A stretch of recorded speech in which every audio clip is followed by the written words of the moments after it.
Alright, guess who started just before Saturday ended? I'm still keeping to my schedule, technically. It is currently 11:44 p.m. EST. I just got up from sleeping for a while. I can explain, I can kind of explain. I'm trying to go off caffeine, which is kind of a big change for me. So, no coffee. There goes, like, the entire image I built up, right? I even tried decaf. It tastes weird. Not quite the same, so that's not even really an option for me. Technically, this stuff has caffeine in it, but it's literally like 1/10 of one of the cups of coffee I'd have, so. Yep, Poke Rogue is like, it's linear unless you find like a certain item like a map or something. You just gotta keep on going. It's better to show it off later, honestly. Hey, mouse. Alright, so yeah. I'm a little bit off because of the lack of caffeine. The caffeine headache is weak right now. It's not too bad, but bear with me and I'm gonna do my best. I think too much caffeine is like causing my brain fog. Ignoring. So I'm trying to just remember where we were. We were doing Ava things. Who died recently? Maria and Rosa. I thought that happened a little while ago. No? Okay, I guess that must have been the last... No, we did Rudolph and Kitty and all that stuff. Surely I saved, right? I'm pretty sure I did. Ooh, looks like she's finally calmed out. Yoshi wiped his own forehead. For a time, Ava had seemed to be having a very painful nightmare. Wait, yeah, wait. Hideyoshi died too. I must have not saved. Okay, yeah. I'm gonna need to hold control for a few minutes.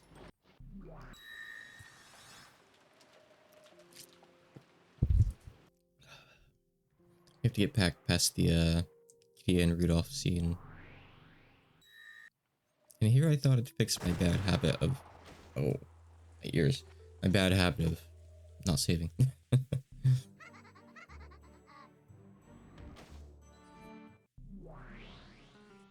So in a little... Okay, so this, I think, is her, like, coronation ceremony.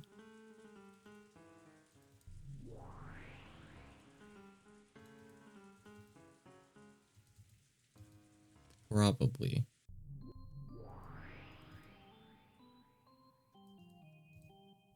Yeah, okay, yeah. I'm not wrong here, I'm just double checking. But yeah, I basically didn't save during the whole session, apparently. Oops. Hey, Yuzu. Yep. Welcome. I'm sleepy, but I'm pushing through. I didn't save last time, apparently, so I just need to fast forward a bit here to get past the, cool scenes from last time. Oh yeah, wait. No, you can't come over right now.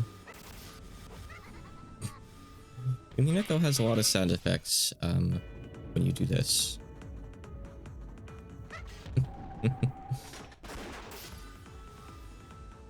Someone posted a scene on Twitter recently from like episode 5 or episode 6. They're basically saying, once you really get down to it, some scenes in Umineko just like a lot of vine booms. And it kind of is like that for this one character's scenes. I'd naturally heard their voice acting. It was interesting. They posted a scene like with the PS3 voices.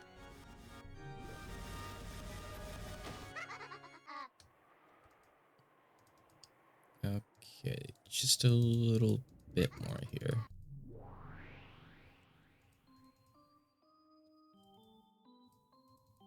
Let me just see where we are. This might be new stuff. I think let's... No, I definitely saw this line. Let's resume around here for now, I think. Wait. Have you already forgotten what I've told you? Oh, it's you, predecessor Sama. Do you have any complaints? Of course I do. You're doing whatever you please, aren't you?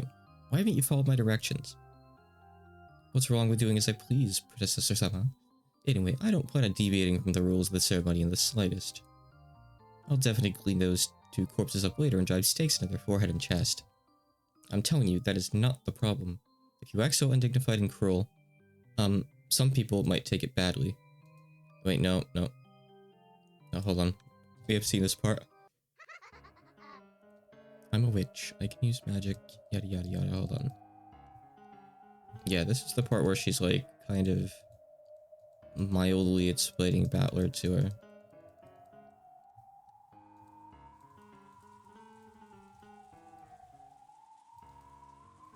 Yep, and the Chester sisters threaten her. Hey, Burp. Yeah, we're near the end of episode 3, and episode 3, like Umineko as a whole, kind of accelerates things quickly and introduces a lot of new characters. Okay. Hold on.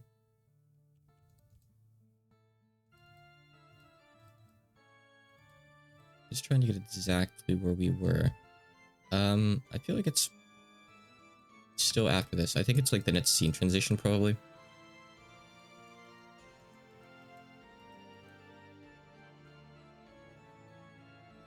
Yes, Battler is a perv in the VN as well. That's not something that was made up. He does talk about that.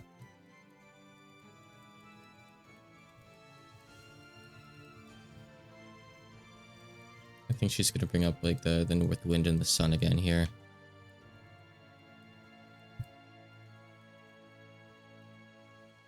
I think then we get the scene transition.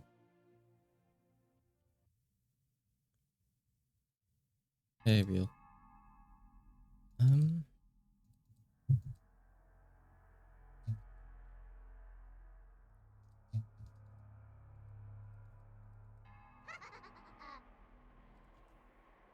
I think she still like has the sisters appear and do the corpse thing, right? Yep. She'd already sent the sisters off.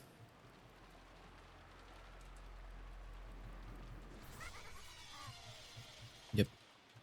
We lose Hideyoshi. I recall that.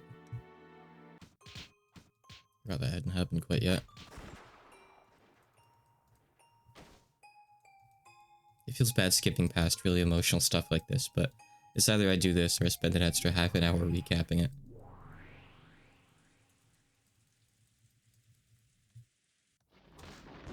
Okay, I think...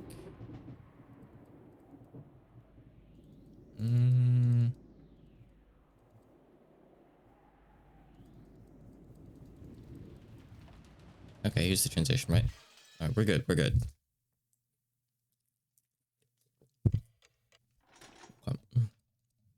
One Seriti.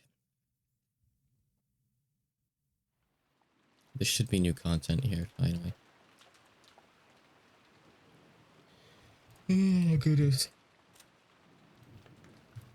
You know, when you have a caffeine addiction, the caffeine doesn't really do anything for you anymore until you go off of it, at which point, you know, you're definitely, like, under the, like, correct energy level. Like, starting caffeine, like, here's average energy.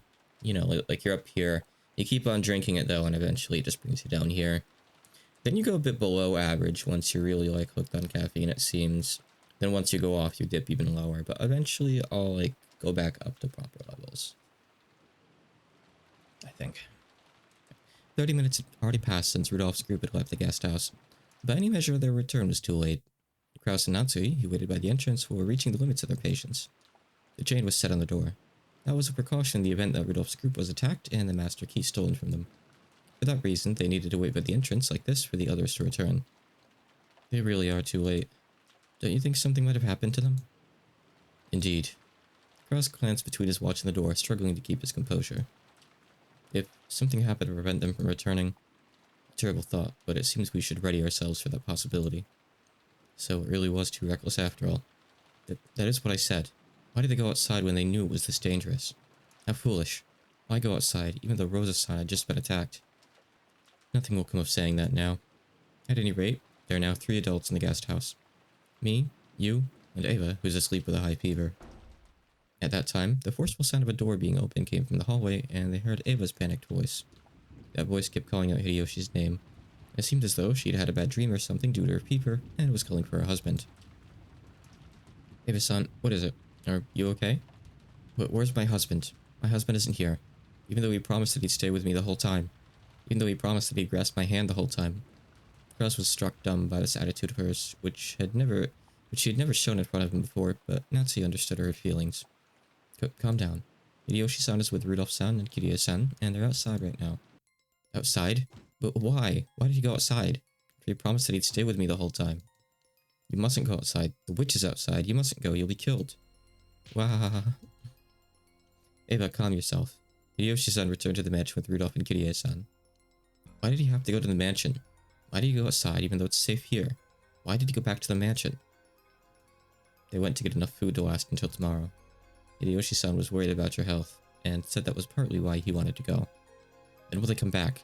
When will they come back? Don't go outside. Don't go to the rose garden. Don't go to the mansion. The witch is there. The golden witch is walking about. If she finds you, you'll be killed. You'll definitely be killed. When will my husband come back? They left here 30 minutes ago. We were waiting for their return. 30 minutes ago? Isn't that strange? Why would it take so much time for them to go to the mansion to get food and come back? Why are you two just standing around here? We have to go get them. We have to hurry to where they are. Eva probably had quite a nightmare. And because it had continued even after she woke up, she could no longer hide her panic. Nancy tried calming her down, but all it did was make Eva's emotions explode even more. Maybe they had heard that disturbance. Butler and the kids, who had supposedly been on the second floor, were peeking their faces through the crack of the lobby door. Kraus, Natsu, Eva, and Butler, George, Jessica, and Nanjo. We don't have Mari this time. Everyone in the guest house had gathered by the entrance and understood the current situation. I agree with Mother. We should go to check on Father and the rest. Yeah, that's right. It's even possible that their load's too heavy and they're having trouble carrying it. They should welcome some extra hands. This happened right after Rosa-san was attacked. This may have been a secondary disaster connected to that. We should act with caution here and... Don't be a fool. What do you mean, caution? You're saying we should let my husband die, even though he might be begging for help? I'm going to look and the cowards can stay here. Looking agitated, Eva raised her gun. Judging by her face, it would be useless for anyone to try and stop.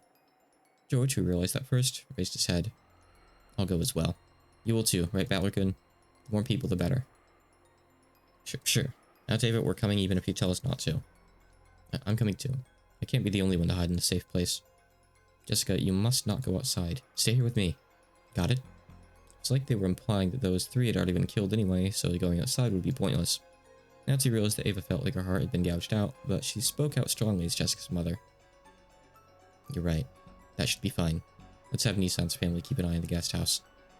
This is a problem for my family and Batlerkun's. I wonder if Dr. Naja would mind coming too. Just in case.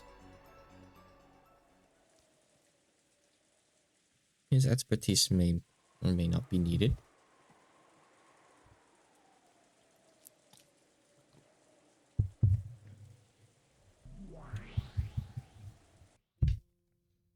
In the hall of the mansion, Butler, Eva, George, and Nanjo found the corpses of Rudolph, Kirie, and Hideyoshi. The fourth through six twilights. Then the corpses were pierced through the forehead, chest, and stomach with those demon stakes. Yes. The demon stakes were buried into them, one in Rudolph's forehead, one in Hideyoshi's chest, and one in Kirie's stomach. The disorder of the clothing on all three suggests that they were fighting or running away. Since the three corpses were not found right next to each other, it is hypothesized that after coming into contact with the culprit, they attempted some form of resistance.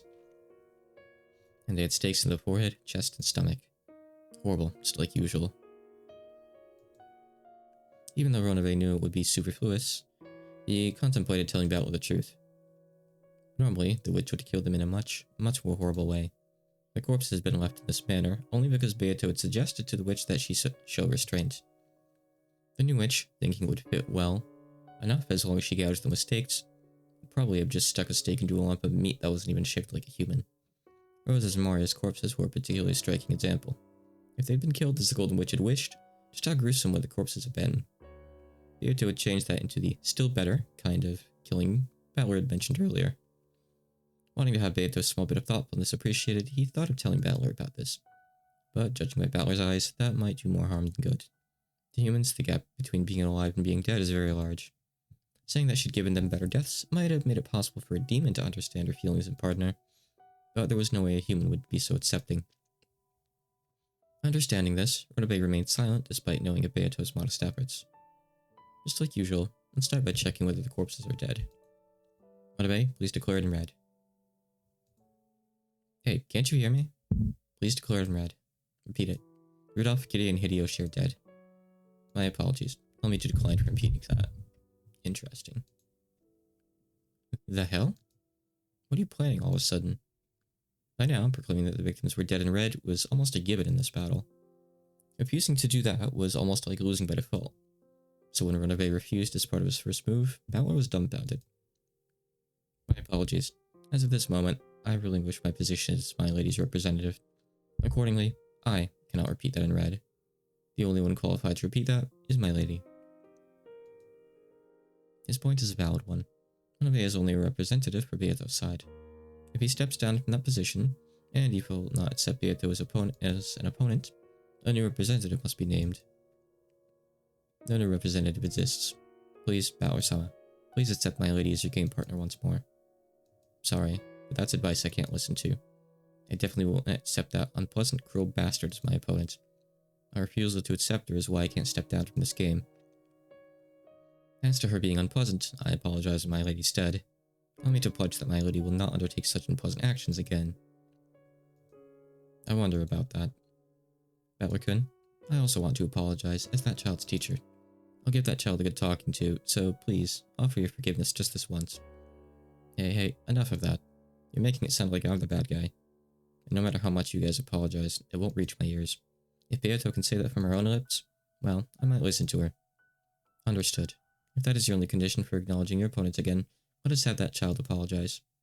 Runabe, call for that child. Will that be alright, Balor-kun? Sheesh. Do whatever you want. Still, don't expect me to forgive her. Go get that irritating witch. You have my thanks, Balor-sama. I shall summon her here. My lady, Balor-sama is calling for you.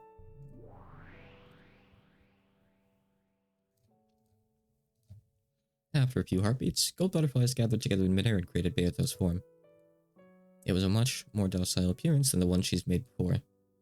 Did you call, Runabe? I believe you heard. Is there something you have to say, from your own lips? Sorry for killing your family. No, we're not even addressing that part. It looked as though Beato shrunk slightly under Balor's cold gaze. Several times, Beato made an effort to get the words out of her mouth, but that didn't work so well. And she was just as awkward as someone trying to light a match during a freezing winter with icy hands. Even as she did that, the game board was advancing. In the hall, they had just found the corpses of the new victims and had broken down crying. Thankfully, we don't need to really see it every time, do we? It might show us a little bit anyway. Dad, Kiryu-san. Whoa. Dear. Mother, hang in there. Even for me, it's so crushing, so sad. They probably died instantly. I'm sure that, even if we'd arrived immediately after they fell, well, it would have been too late. No, that's wrong. They were definitely alive. His chest was stabbed with something like this. My husband must have died in extreme pain. If we'd only come faster, surely they would have been saved. They would have definitely been saved. It must be tough for you too, Balor-kun, but stay strong. I'm okay. It's okay, Aniki. Let me cry just a little bit longer. I've got it the best. I should be the least sad. So if you let me cry just a little longer, I'll be fine. That isn't true. I can understand how much it must have hurt your heart to have lost both parents. I still have Mother. That's much better than what you're going through, Balor-kun. No, that's wrong. It's gotta be toughest for you, George Aniki. I understand, Aniki. In this group, you're the saddest and the one who has it toughest. I understand that, so I can't keep on sobbing like this. Why do you say it's toughest for me? To me, Dad and Kiryu were people I'd eventually split up with when I grew up and became independent. Since their parents, it was fated that they'd die before their kids. It just happened a little early, that's all. But it's different for you, Aniki. You didn't just lose your parents, who would have parted ways with you eventually. You also lost Shannon-chan, someone you should have spent the rest of your life with. Poor George. You can't value human lives differently. Whether it's a baby or an old person, they should all be respected the same. But still, the more life that person has ahead of them, the longer the future you're building together is, the sadder the fact of their death is. Aniki, you were engaged to Shannon-chan, right? You promised that you'd build a life and a home together in the future, right? Compared to how huge that future was, compared to how huge that happiness was, stuff like my pain doesn't even come close. So you should be allowed to cry much, much more, Aniki. And yet, just because you act like a big brother to us cousins, you force yourself to act like you're so calm. Stop it, Batler couldn't. He was just trying to make a calm smile. But already, he couldn't stop a single hot tear from leaving a streak down his face. There's no way I wouldn't be sad, right? Together with Shannon, I painted a picture of many futures in my mind. We talked of dreams that couldn't all come true, even if we lived 100 years. Of those dreams, even the very first one, having a move into my family register, couldn't be granted. So there's no way I wouldn't be sad, right? Compared to that, like I said, I have no right to cry anymore. But even you're struggling to hold it in, I have no right to shed any more tears. We're the same. We both feel the same sadness from losing those close to us. So there's no rule that says you can't shed any more tears than me, Battler could. And, for me too, there's no rule that says I have to hold back my tears any longer, is there? Aniki. Aniki. Ah. Shannon, the one who shared my dreams for the future, is dead. Father's dead too.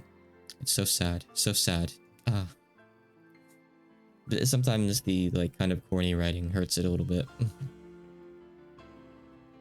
No one who's crying says, it's so sad, it's so sad.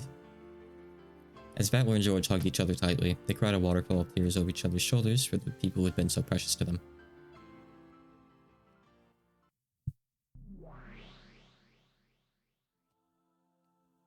Hold on, I want to make sure. I did save again earlier, right, after getting back there.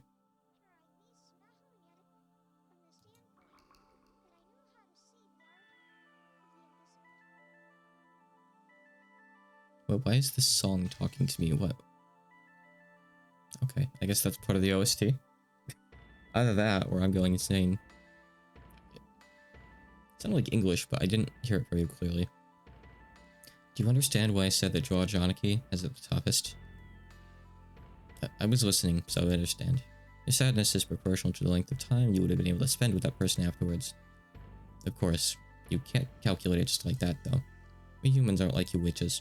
From the time we receive life to the moment we die, we live within that limited period as strongly as we can manage. I can't forgive anyone who makes light of that. I definitely can't forgive anyone who sneers at people and toys with them.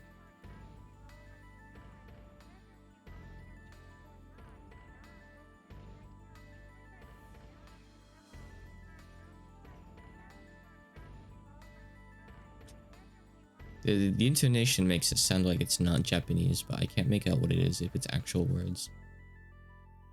Weird. A person like you, whose very concept of death is all screwed up, probably can't understand that. I'm not just mad because of the length of time they would have lived afterwards. It's sneering at the lives of people living with all they've got. That's what I can't forgive the most. George Aniki lived his life by recklessly doing his best. He must have approached this day with a grim resolve to marry Shannon-chan no matter the challenges. It's completely different from me, since I was happy just to be able to meet my cousins after a long while. But still. Beato, for now, stay silent and listen. Indeed. I like when Beato's kind of just told to shut up. In a way, I understand your point. You say you need to continue murdering according to the epitaph for your own resurrection. So, considering your circumstances, I can just barely bring myself to understand your murders. Because to you, it's a necessary course of action. But that means all unnecessary actions you take beyond that are due to your meaningless and brutal tastes. In other words, killing the 6 people for the first Twilight was a necessary action for you, and all that show of crushing their faces and splitting their stomachs and stuffing the pool of sweets was completely unnecessary, and caused by nothing more than your brutal hobby. That's an aspect of you that I definitely cannot forgive. Indeed. When you saw Aunt Rosa getting repeatedly killed in that horrible way, you apparently said something like, if they're going to be brought back to life in the end anyway, it doesn't matter how they're killed. I heard that from Virgilia. Well, as to that, well,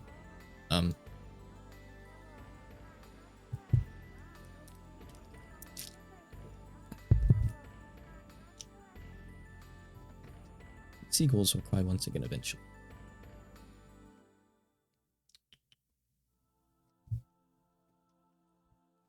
That idea that you can kill them as many times as you want, as long as you bring them back to life in the end, isn't that a completely unnecessary action, with no purpose other than to toy around with someone's life? If you're going to kill, do it instantly. Don't toy with them. If you won't kill them, then don't bully them. You're taking advantage of the fact that you can do as you will with people's lives, and you've forgotten the sanctity of life. So I can't accept or acknowledge you. I definitely can't accept as my opponent a person who doesn't know the value of a life, or the sadness felt when lives are lost. Does she get it yet? Does she still not get it? That is why the endless magic is known as a black art. The endless witch has no concept of limitations. She has no concept of the limitations and losses caused by breaking and killing. Essentially, she's flowy. For that reason, endless witches sometimes start playing by jumping over the gap between life and death like it's a game. That is a very, very frightening thing. So, as an endless witch, and by my own choosing, I never reached your level. It was something Virgilia had been trying to tell Beato for a long time. But Beato had been too young to obediently listen to those words. She'd been too wild. She'd been possessed by that detestable pleasure. I'd been told not to break bases, but that's why I wanted to break them. Then I gained the endless magic. When I knew that I could fix them back to normal no matter how badly I broke them, I was surprised at how fun it could be to break a vase. That is what's known as the forbidden honey. People are not captivated by what's inside. They're captivated by the sealed lock. It is truly regrettable. I'm going to ask you, Virgilia, why does this thing called the endless magic exist? For what purpose does it exist in this world? It is not limited to the endless magic. All magic exists to bring happiness to the human world. And after everything that has happened, it may be difficult for you to believe, Battlerkun, but in order to bring blessings to the human world, we witches are supposed to become bridges between humans and non-humans, and that's why we train so hard. Yeah, I mean, even now, Saturday's technically past here. I only just barely made it. I was sleeping a lot. How does reviving the dead and torturing them to death over and over again help the human world? When a base that was an important memento is broken, if by fixing it, everyone will regain their smiles, I would repair with magic as many times as necessary. However, I would not be fixing it in order to break it again. I'd be reviving it to give humans happiness. In that case, Beato, you fail as an endless witch. Indeed. There's this thing I've been vaguely thinking about. Why do I keep playing this strange game against you? Maybe this game isn't about making you surrender. Maybe it's a test for you to be accepted as an endless witch, in the truest sense. It's too soon for them to kiss. You have to wait a few more VNs. Be patient. I don't know about that. The reason I proposed this game to you was, simply as a way to kill time. There were no ulterior motives at work. Just now, I heard the definition of a witch from Virgilia. That definition, you, Beato, are not even a witch. You're an apprentice who's still in training, and who misunderstands her own power. This was supposed to be a fight between a witch and a human. If you weren't a witch, then you aren't qualified to be my opponent. Understand? You say, I'm still only an apprentice? Then when will I be accepted as your opponent once again? When can we resume this game? Who knows? At the very least, it isn't now. When you fully understand what I've said and become a real witch, I'll probably accept you as my opponent in this game once more. I can't understand if you say it so abstractly like that. Clearly, tell me what I should do to earn your forgiveness. No, I've said enough. You think about the rest. That's all I want to say. If you can't figure it out, try talking with Virgilia and run away. A brat like you should start off by listening to what the adults say. Virgilia, suspend the game for now. Now that Runaway stepped down as a representative, all we can do is wait for Beato to gain the qualifications of a proper opponent. Understood. Until Beato has been acknowledged as having earned those qualifications, the game will proceed without an opponent. Imagine playing a game of chess with someone, like, in a big publicized tournament, and you start having an argument mid-game that they're playing chess for the wrong reasons, and that they don't count as, like, a professional chess player, and you suspend the game, and the referees are okay with it, and the referees have to go, like, essentially scold the other player and get them right back on the correct track so they can sit down with you again. That's what's happening here. It's really strange.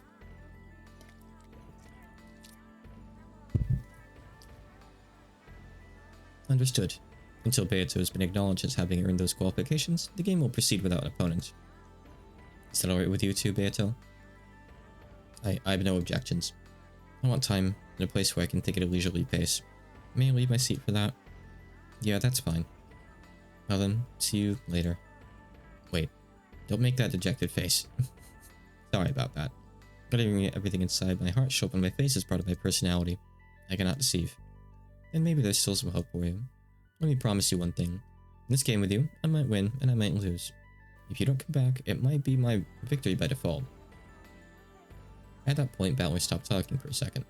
Then he spoke hoarsely. However, I definitely won't be the one to step down. Definitely won't give you a victory by default. I'll keep on waiting here for you to sit there again as my worthy opponent. Battler-sama. Thank you, Battler. I will definitely come back and be accepted by you. Pained wink. After showing a hopeful smile for a very short while, Beato vanished. After seeing her expression as she left, Battler was absolutely convinced that her face could tell no lies.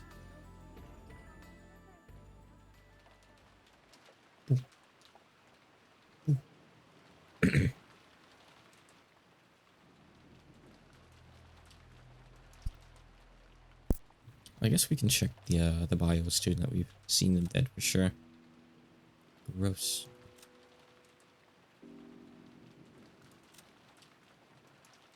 Still don't have any more red to add yet either. Okay. The 7 survivors returned to the guest house once again. By now, it was clear that those who went outside would not return alive. Rudolph's group had gone out with 2 guns and a master key, but those had been lost. It was already clear that those had been stolen by the culprit. Because the shutters were closed to the windows, they couldn't be opened even if the culprit had a master key. The front and back doors that led to the outside were all sealed by chains. And they were further blocked with sofas and tables. Even if the culprit decided to break in through violent means, it wouldn't be so easy for them. I would love a Shady Trial sequel that went with the Umineko format instead, but it still needs to have the animations because that's what made Shady Trial what it was. But I think if Shady Trial can do a good job of desecrating something that's, you know, relatively serious like Phoenix, right? You know, it's got shonen stuff, it's got actual death. Then, like, the gap between its personality and Umineko would be even greater. So it would be even better. It'd be even funnier. I would like to see it. If someday, Yofukai ever does, like, a sequel or something, I'm definitely there. He has done another game like Shady Trial with, I think... Was it, like... Hololive characters or something? I forget. I don't know. Like VTubers or something like that, but I don't get anything in that, so I that's not for me to translate. But it is like the same humor, I believe. A bit shorter though. It's on a site if you want to go look it up. It's obviously all in Japanese, but it does exist weirdly enough. In the first place, Shady Trial, his like depiction of Patchy has been around for like a decade or so, from like an old Flash game he did as an April Fool's joke. Like, this wasn't the first time he drew Patchy like that and had her jump around saying Patchy, Patchy, Patchy. It's just he grew a bit more extreme here. At this point, the typhoon may actually be fortunate. If it were clear outside, it might have been possible for them to set fire to the guest house. Oh, and don't forget. This is actually something I should bring up. Hold on.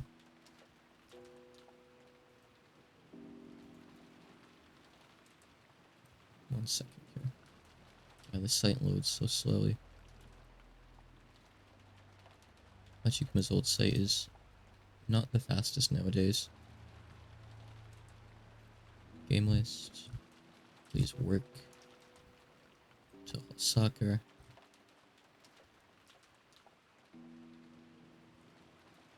think it's on this page, right? Or is it like in the downloadable manual? I'll find it.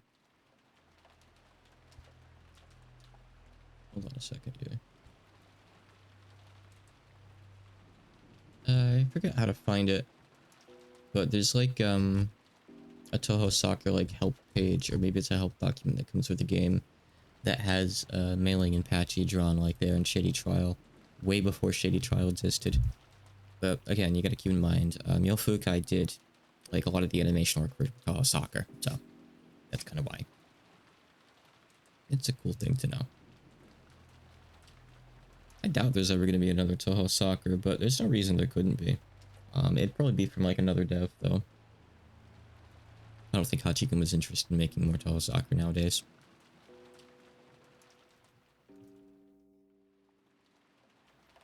Not even making new Toho games. Besides porting stuff like DoD. If there wasn't a typhoon in the first place, the boat would have arrived before noon. That's not much of a silver lining. Eva-san, how do you feel? Please try to take it easy. Thank you. I still feel like I have a fever, but this is no time to complain about that. For the children's sake as well, this is no time to be bedridden. After crying so much in front of Hideyoshi's corpse, Eva had felt a strong self-awareness of her position as a mother, and her expression conveyed a strong will.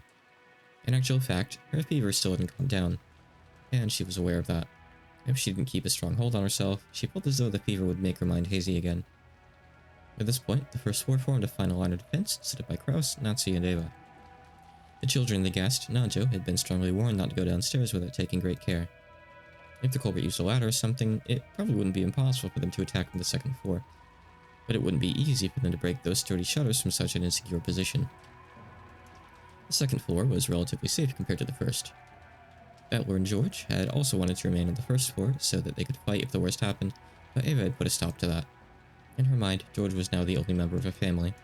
It seemed that she didn't even want to expose him to the danger of coming downstairs to the first floor. Kraus and Natsu could understand that feeling.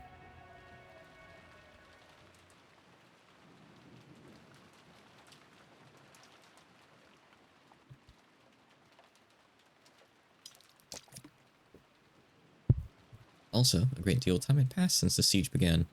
In the second-story cousin room, Battler, George, and Jessica sat dazed, and didn't even listen to the TV that had been left on. For a while, Nanjo had been with them and had tried to lend them words of encouragement, but when he realized that he might actually be having the opposite effect, he hid himself in his own room on the same second floor. Poor Nanjo. George kept looking dazedly at the photographs inserted in his notebook. It was from the time he'd taken a vacation to Okinawa with Shannon. Shannon's happy smile was contained in those photos.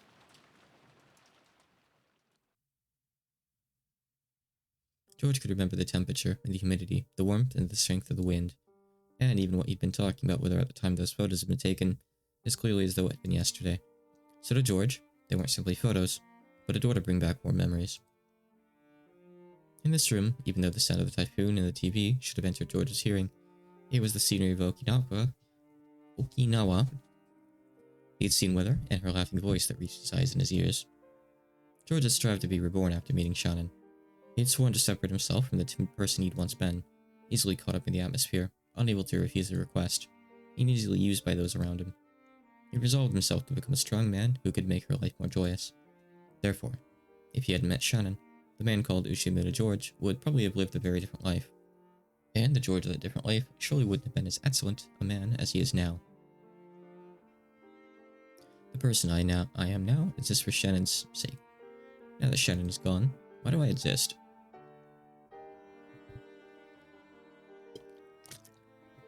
I hadn't thought about it. Like, would Shady Trial Toho be all Umineko characters and we'd have like an equivalent to Patchy? Would it be like Patchy is there in Umineko and like is an Umineko witch? So she'd be like the purple witch or something stupid like that. And she says things in purple, maybe. I don't know. I could see like say it in an invisible, like she reveals that later on she said something in invisible text after something else, and that was true. I could see stupid things like that. The person I am now exists for Shannon's sake. Now that Shannon is gone, why do I exist? It's completely meaningless, isn't it? He felt the deep, deep sadness, as though he himself had become empty. That feeling must have been tormenting him this whole time.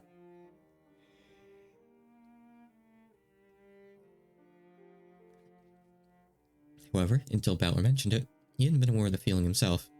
He'd finally managed to remember that it should have been alright for him to cry much, much more. So he cried. Just like Battler had, he cried himself dry. By now, his eyes were bright red and swollen, and he couldn't cry anymore. So George did his best to change his way of thinking. Aha, I may have said it in red, but I said it in a slightly different shade of red, so I can get away with saying it and it's not actually true. He was not meaningless now, and he should be grateful to Shannon for giving him such a character. The dead don't come back to life. He would have to get over being separated from his most beloved person. If he were to chase after Shannon and kill himself, she would surely be deeply dejected. It worked the other way around, too. If he'd died, and Shannon had chased after him, throwing away her own life, he wouldn't have been able to forgive himself.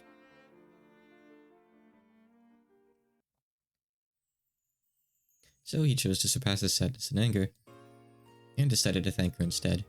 After meeting Shannon, she made his days rich and full. and taught her the meaning of working hard for other people's sakes. As a result, she'd shaped him into the kind of person he'd wanted to be. He wanted to thank her for that. He tried to quell his sadness in this way, but each time he did, he remembered Shenna's smile. He understood it logically. He knew that grieving any more than this would only make her grieve in heaven, but that didn't bring a stop to his sadness.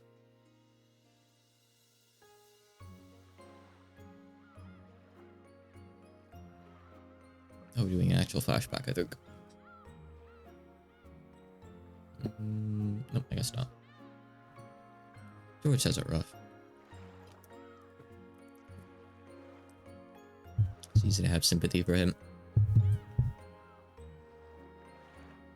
This was all really poorly timed for him after all. Even more so than everyone else. Like, sure, the others came here wanting to, like, get money during the conference, but George wanted to get married.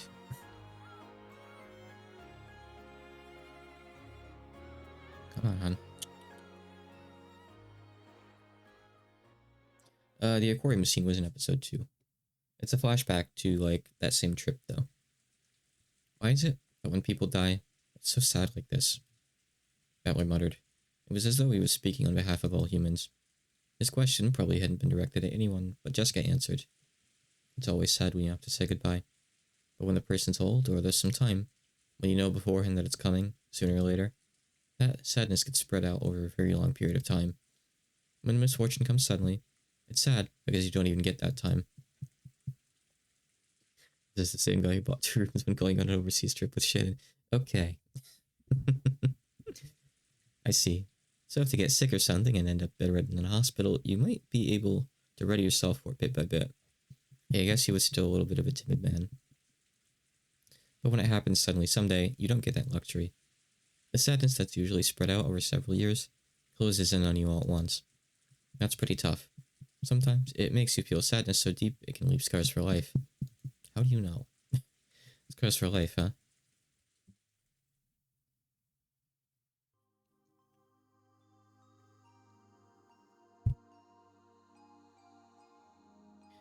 Like grandfather's occult hobby. People say that's what caused it.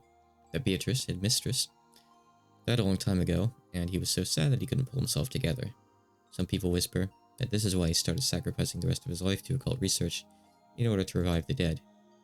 If that's true, grandfather succeeded in that miracle in his last moments. The culprit is the revived Beatrice, and grandfather was reunited with her at the moment he was killed. Pretty ironic that he revived her and then got killed by her. Even so, grandfather probably managed to meet her. He gambled half his life, and even though it was only for a short time, he was reunited with a woman he wished to see once again. Then he got totally roasted, though. Feels like that result doesn't quite add up to the cost of researching for half his life. That's not true. Even if it was only for an instant, grandfather must have been happy to be reunited with the woman he loved.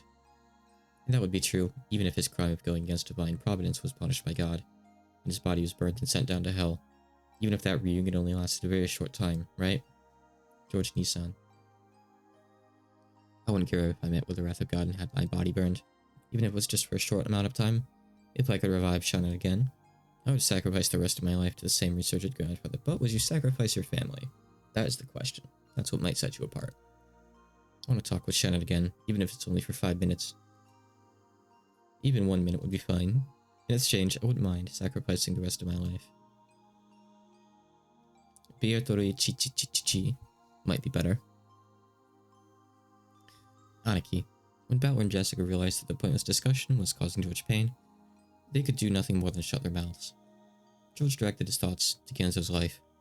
He sacrificed half his life to research that no one understood, and on the last day of his life, he revived the person he loved most, and probably succeeded in his reunion in the final moments. George didn't know how much time they'd had together. He didn't know if they had been given an hour or just 5 minutes. However, that moment must have been enough to reward him for all those months of research.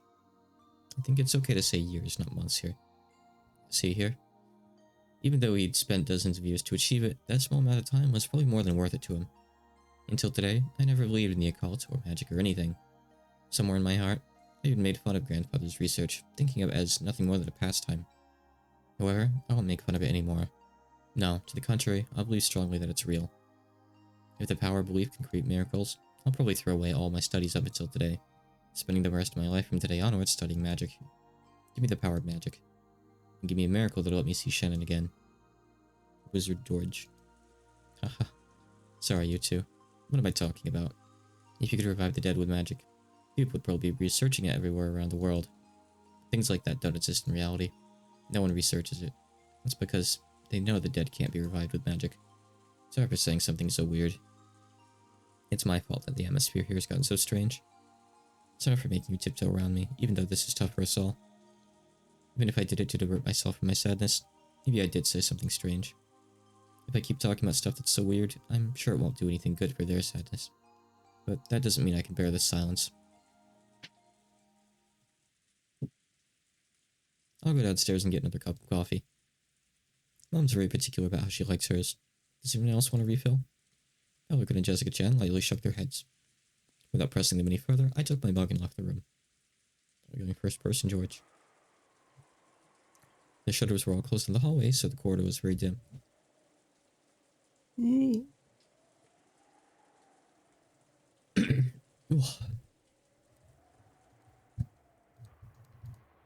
tried visiting Dr. Nanjo's room and asking if he wanted more coffee, but he said he didn't need any either. It seems my mother's orthodox method of making coffee isn't universally appreciated. One time I made some for Shannon, but she told me that while it was delicious, it was a little strong.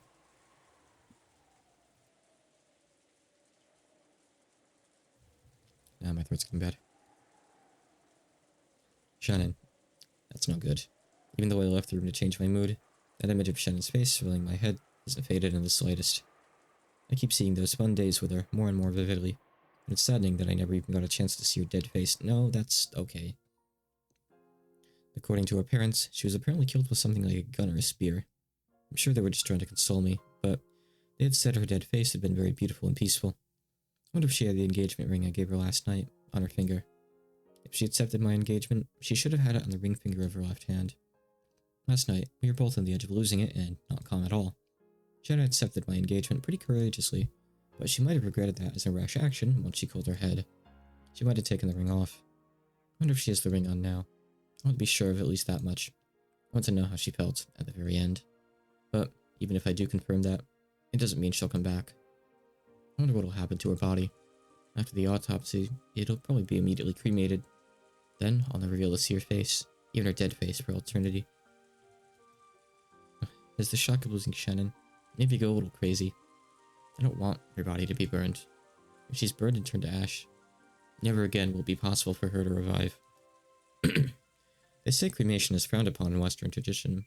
No, it's not. It's really common over here. Because on the day of resurrection, there would be no body to revive.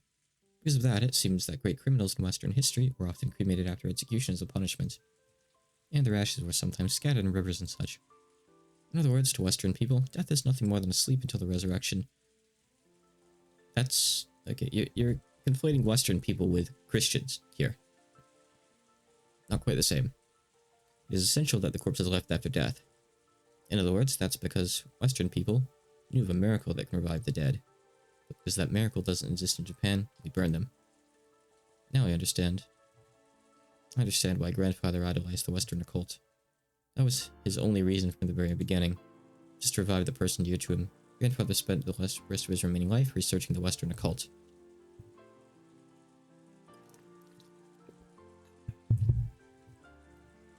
The situation surrounding us now is abnormal. Grandfather did revive his beloved Beatrice, and that Beatrice had carried out a terrible serial murder.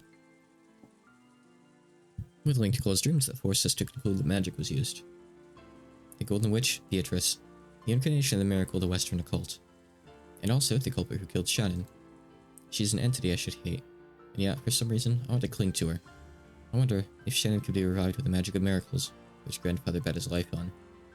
According to the legend of the Ushibita family, Grandfather met with her long ago and was given a vast quantity of gold. Then, if I also met with her, instead of gold, would she give me Shannon's life? As collateral, I don't care what sort of devil's contract she imposed. I wouldn't mind sacrificing all my remaining life. George probably couldn't believe or realize that his voiceless wish was heard by the witch herself, who stood right behind him. Beatrice had been listening to that entire discussion between the children just now in the cousin room. Valor told her that she didn't know the belly of a human's life, and wanting to understand that in her own way, she'd stealthily visited, listening in on their discussion. That is your wish, you say? If I could grant that, would I be accepted as a witch? Beata looked at the palms of both of her hands. She had handed over most of her once surging magical power when the new witch succeeded the name of the Endless Witch. Of course, her current power still made her worthy of being called a witch, but it could not begin to compare her to her previous strength. Even without the endless magic, I am a great witch whose name has been thundered for 1,000 years. Reviving the dead would be no trouble at all. Inside her head, she thought about several magical steps she could take to revive the dead. Even magic that should have been easy in the past would be difficult with her current power. She thought of something, then clicked her tongue, then did so again, over and over. In the end, she finally thought of a single spell. But that was a spell that she couldn't use by herself. It was a spell that witches with weak power used, one that relied on the aid of others. In the past, Beata had looked down upon that type of magic. Therefore, she frantically tried to search for any conceivable alternative. But in the end, she couldn't think of one and slumped over in self-derision. Then, careful not to surprise him, she softly called out. Softly, to George's heart. Make a contract with me. Issued me to George. Can you hear my voice? I can hear you. Who are you? Are you really the witch, Beatrice? Or are you an illusion created by my sorrow? If it's the former, please hear my wish. And if it's the latter, just leave me alone. The conversation in a mental world was a lot like having one in a dream. When you dream, have you ever had the experience of casually accepting something that would have been absurd in the real world? Absolutely. I get dreams where I can fly, sometimes. They're always nice. The conversation in this world was like that. So even though a witch appeared and started talking to George, he was not surprised. Indeed, I am the Golden Witch Beatrice. Normally, you and I wouldn't be able to talk together in this manner. However, you're strongly conscious of me and wish to have a discussion, so both of our channels are able to match like this. I don't care if the person who killed Shannon was you, or someone else using your name. As long as you exist as a real witch, I'll pay whatever cost you ask for. If you desire my life, take it right now. Please, I want you to bring Shannon back to life. If that's impossible, I'd be satisfied if you just let me talk to her for a short while. Please. Ask for nothing in return. I shall grant that wish. Really? Really? You'll revive Shannon? Indeed. However, my current magical power is not sufficient to use the magic of resurrection. Therefore, I must rely on your help, so you are asking for something in return. If there's anything I can do, I'll do it. Even if that means taking my heart out right here and now, I'll not hesitate. I told you, I don't need anything like that. I will chant the magic. Then, a gap will open the door to the land of the dead. But as I am now, I do not have the power to bring Shannon's soul up through that gap. However, you have strong feelings for Shannon. Those feelings will surely become magic that can bring her soul out without fail. What do you say? Will you help me? I will. If Shannon's life will be restored, there's nothing I'm afraid to lose. George's fist shook in silence. Then he slowly came to his senses. He had been absent-mindedly standing near the window in the hall that whole time, his mug still in his hand. And the witch from his dream was still there. What the? It isn't a dream. Be quiet. I'm very fragile now. If any more humans appear, I will not be able to preserve this form. I shall grant your wish, so stay silent for now. Understand? George covered his mouth with both hands, nodding enthusiastically several times. In that instant, he almost dropped the mug he was holding. George frantically juggled it around and caught it. He was afraid that if it fell to the floor and made a loud sound, the witch's form might disappear like a bubble popping. He softly set the mug on the floor and stared at the witch in front of him again. Her form didn't disappear. It wasn't a dream. Come, let us go to the parlor where Shannon sleeps. With the power of your feelings, we will bring back her soul. You said go, but how? Her mother and the rest are downstairs. There's no way they'll let us go outside. And didn't you just say that you wouldn't be able to preserve your form if another human appeared? Come to think of it, that is true. So Cross and the rest are downstairs. In that case, we definitely cannot go down. Now then, we just need to go to the mansion without going down to the first floor, right? It's simple. Beata laughed, as though she thought of a pleasant prank. And with her golden pipe, she lightly tapped a window with its shutter closed. When she did, 3 gold butterflies appeared from the pipe and opened the lock of the window as though melting it.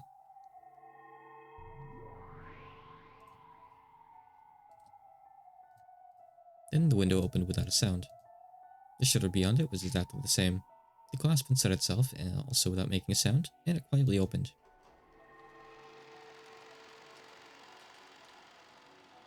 The window opened, exposing the wind and rain outside the mansion. Perhaps because of the direction or something related to the construction of the building. English. The wind did not blow inside. Because of that, for a while, George felt as though this entrance that opened to the outside world was a dream or an illusion, and he couldn't accept it as real. Come, let us go. Come with me. Beata gently floated upwards. It was a natural action, like that of a diver enjoying an underwater stroll. It made it easy to believe that if you acted like she did, you too might be able to float in the sky just as though you were swimming like through the water. No, George did believe that. So without thinking, just as she had done, he also, gently, as though swimming in the water, lifted his feet. Cool. Not bad. So you learned how to dance in the sky faster than I could explain it. George was shocked to find himself floating in midair like he was swimming. Of course, Beata was also shocked that George, who shouldn't have been able to use magic, had figured out how to do so just by instinct.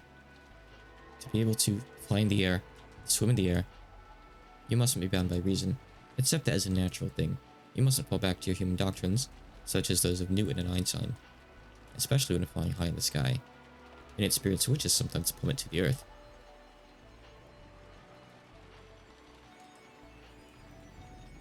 I accept things for what they appear to be. Accept things for what they appear to be. George repeated those words over and over. He must not deny magic no matter what. Denying that would be like throwing away what might be his first and last chance to revive Shannon. However, compared to Beato, who was elegantly dripping like smoke, George's movements clearly resembled someone out of water. I mean, Tahoe's canon to Umineko. Even though Umineko happens way before that. I guess in the Umineko universe, Tahoe came out sooner.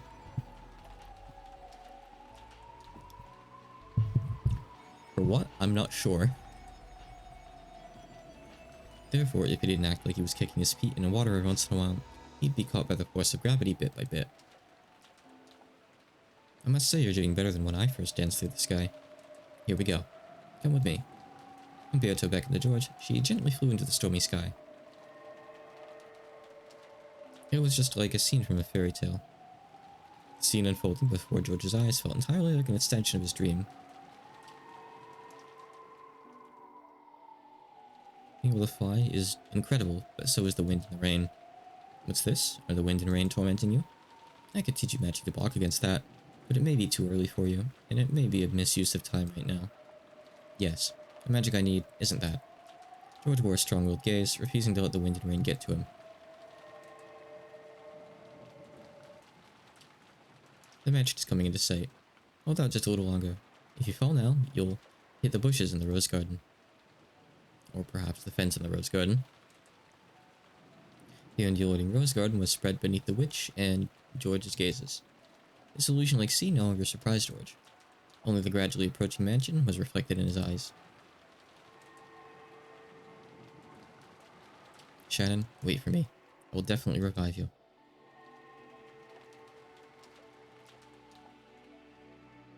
Honestly, I forget about this scene entirely. I must feel like it wasn't like this in the anime or something. I know there's some stuff that gets like skipped over completely in the anime. I know there's one scene in episode 4 that's just gone. At that time, the cruel new witch could be seen staring at the guest house from a different location. Now, all that's left is the 7th and 8th Twilights. Just 2 more and my obligation to old hag predecessor is finished. I'll kill Kraus and Natsuhi. Let them die together like the good couple they are. Hee. Where's the target, Nya? In the lobby on the first floor of the guest house. 2 targets and Ushima Eva identified. Measuring anti-magic power levels. Data link to 410. 410, data received. Anti-magic power levels are extremely low. If Eva just goes outside, they're tuna and abalone on a chopping board. Hehehe. I always encourage people to play the VN. It's a very different experience. You miss out on a lot by just watching the anime. What do you think, Great Lady Beatrice? When you give the order, we shall snipe right away. Please, your orders. You guys really are convenient furniture. Not at all like that old second-hand furniture that's only useful for gouging corpses. Right? Jester sisters, please show me your skill once more. Prepare to fire. And carry out the corpses again, got it? Because I'll play with them a lot. No complaints from you, right, Runaway? Correct. As you command. At that moment, the witch noticed something. It was as though some presence had disappeared. Was it her imagination? Was that someone's presence just now? Did anyone feel it? My apologies. I haven't noticed anything, so please forgive me. We were in the middle of observing a guest house, so peripheral surveillance was set off. Hee. What about you, Lucifer-chan? Did you feel any presence? For just an instant, Lucifer glanced at Runaway, asking whether she should answer honestly or not. Runaway gave a small nod in response. No, my apologies, Beatrice-sama. We noticed nothing. Forgive us the stupidity. There shouldn't be an us there. Forgive the stupidity of us second-hand furniture. I see. If a great demon like you says that, then it must have been my imagination. The witch persistently stared in the direction the presence had disappeared to. That was where the rose garden lay, and beyond that, she could see the mansion's dark silhouette created by lightning. It took quite some time before she pushed her unsatisfied feelings aside, and once again faced the guest house. I think it'd be really weird seeing the style get animated. It'd be like those animated Zun music videos by that one person. I forget the name. I wonder if anyone's done something like that for Umineko's art. Probably not. But I would have said the same thing about Zun art, you know, a lot of years ago too. The guest house lobby was wrapped in silence. The strings of tension binding Kraus, Natsu, and Eva had already loosened, and they were completely worn out with their minds beginning to waver. Every once in a while, they would stand up and walk around pointlessly as though fighting their drowsiness. Yeah, I love the burning down the house one. That's my favorite out of the whole batch, probably. That and the, oh god, I don't remember the one, but it's the one with the Moria group, with the Moria dance.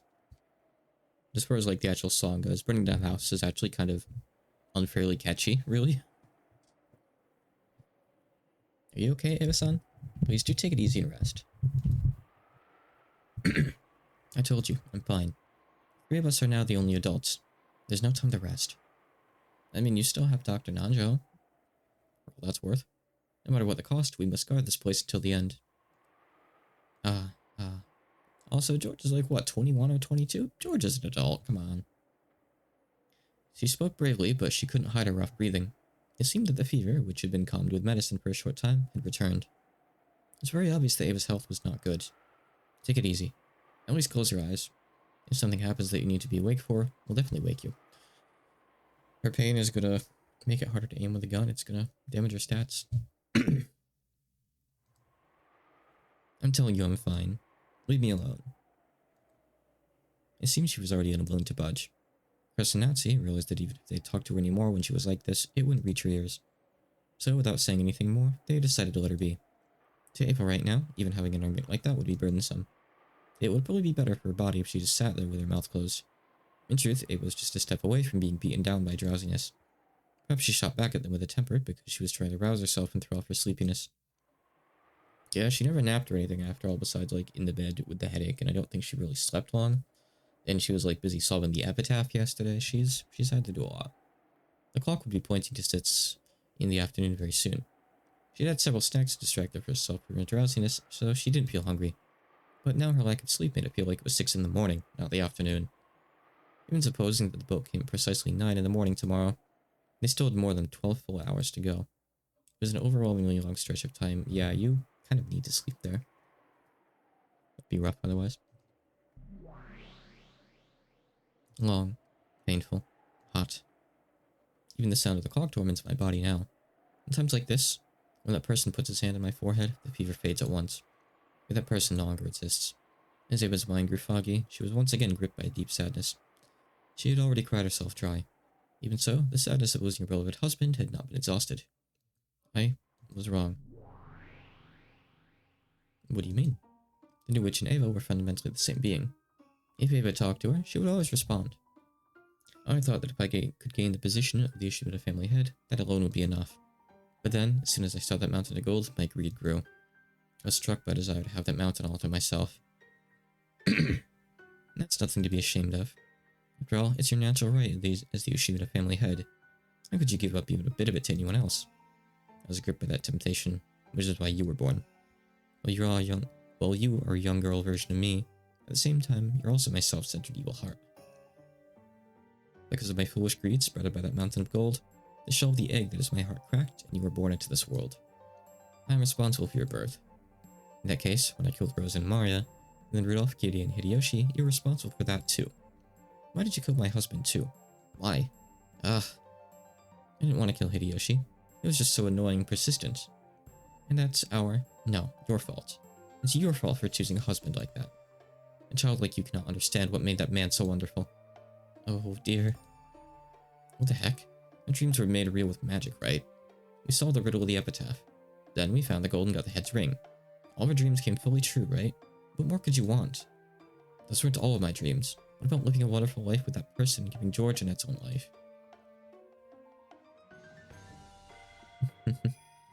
Absolutely, Koti Yaya would be better. I have a hard time picturing Sane in Shitty Trial. I don't know what kind of character she'd be played off as. She'd probably be another straight man like Mamizo or something. But a bit more gullible? That might work. I still have many dreams that haven't come true, as a wife, as a mother, and yet, those are just extra dreams you added after becoming an adult. They aren't my dreams. That's because you're a child. Do you only care about what's best for yourself? That's right, everything is my fault. Back then, why did I resist doing what Rosa told me to?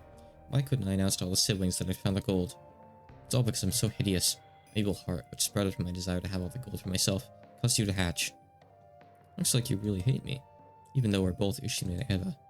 No, that isn't true anymore. It was you who said it. I am Ushimi Eva, and you are the Golden Witch, Beatrice. So just disappear. Witches are imaginary illusions that only exist in fairy tales. Things like you should just disappear. Never appear in front of me again. Yeah, you're right. I understand. I'll disappear from in front of you. And I'm no longer Ushimi Eva. From now on, I'm the Golden Witch, Beatrice. So now I can play however I want. I don't even care about you. Only you just give up and die.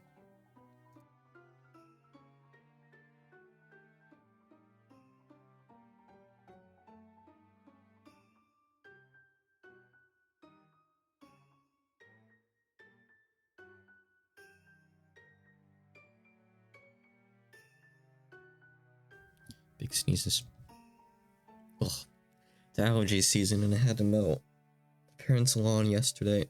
Well, yesterday? I don't know, whatever you want to count it as. Friday and Saturday, actually, I had to mow a bit of it.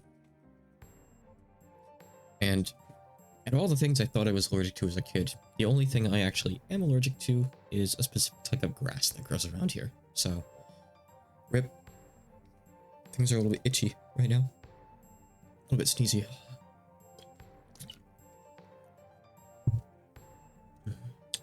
Neva Beatrice.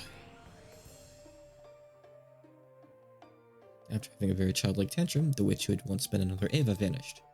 Only Eva was left behind in the darkness, and she questioned herself. Me? I killed them? Did I kill that person? Did I kill him? She could no longer answer that question herself. It's a Kentucky bluegrass. I assume it's something all over America, but I don't really know. I'm nowhere near Kentucky after all. It seemed that, half asleep, she had gotten some saliva caught in her windpipe just as she was dozing off. Eva suddenly started coughing. Are you okay, Eva? Please, Nancy, some water. Yes. I'm fine, okay. I just choked a bit. Eva pushed away Nancy's hand as she tried to row her back and unsteadily rose to her feet. I'm going to go wash my face. The last time she went to wash her face, she saw the epitaph. Sorry, I fell asleep. When I get back, I'll make some more coffee. Extra strong so that I won't get drowsy until tomorrow morning. Yes, please do. The coffee is more to my taste than what Goda makes. George might be dead soon. Let's see. I'm glad to hear it, even if it's flattery. I don't actually really remember who dies in the rest of this one. That whole scene with Gap that I was thinking of was actually in episode 4 after all, I think. So, I can't really remember much of the rest of episode 3. Eva exited the lobby, heading for the bathroom. Press and Nancy watched over her pale back. So, you sometimes do show concern for Eva's son, even though you've always been so much at odds with her. Isn't that how an older brother is supposed to be? Yes, I believe you're right. It isn't just Ava. There's Rudolph and Rosa too. Instead of acting like an older brother to them, all he ever did was speak arrogantly and bully them. Oh no, he's having a change of heart. He's having a moment. Death flag, death flag. In my own way, I was frantic in my desire to be like father, but I could never match up, and I always vented my feelings on them. But that is no excuse. I probably gave Ava scars so deep that they still have not healed. I regret it, but even if I apologized after all this time, I'd do nothing to heal those wounds. If you can hold on to that feeling, instead of only letting it last for this moment, I'm sure your siblings will come to see it sooner or later. Though, by now, Ava is the only sibling I have left. If only you and your siblings hadn't been born into the Ushimura family, you might have had a more normal, a more fun sibling relationship. You mustn't say that. Ava will probably continue to hate me for her whole life. And she has a right to. I intend to resign myself to the fact and accept it. Dear. I like the idea of Nanjo being the only one to know the truth behind everything that happens. Ava, I'm sorry. He does kind of look like an Ace Attorney witness after all. He looks like Grossberg. He's got like the same mustache that like covers his mouth. That's Grossberg. An Ace Attorney one. I could see him on the stand. Or like next year during a trial, I guess. Ava, I'm sorry. Of course, you don't have to forgive me. Of course I won't forgive you. What are you talking about after all this time? Oh, so now you're feeling guilty? If only you just give up and die right now. Do it, Chester Sisters. Here we go again.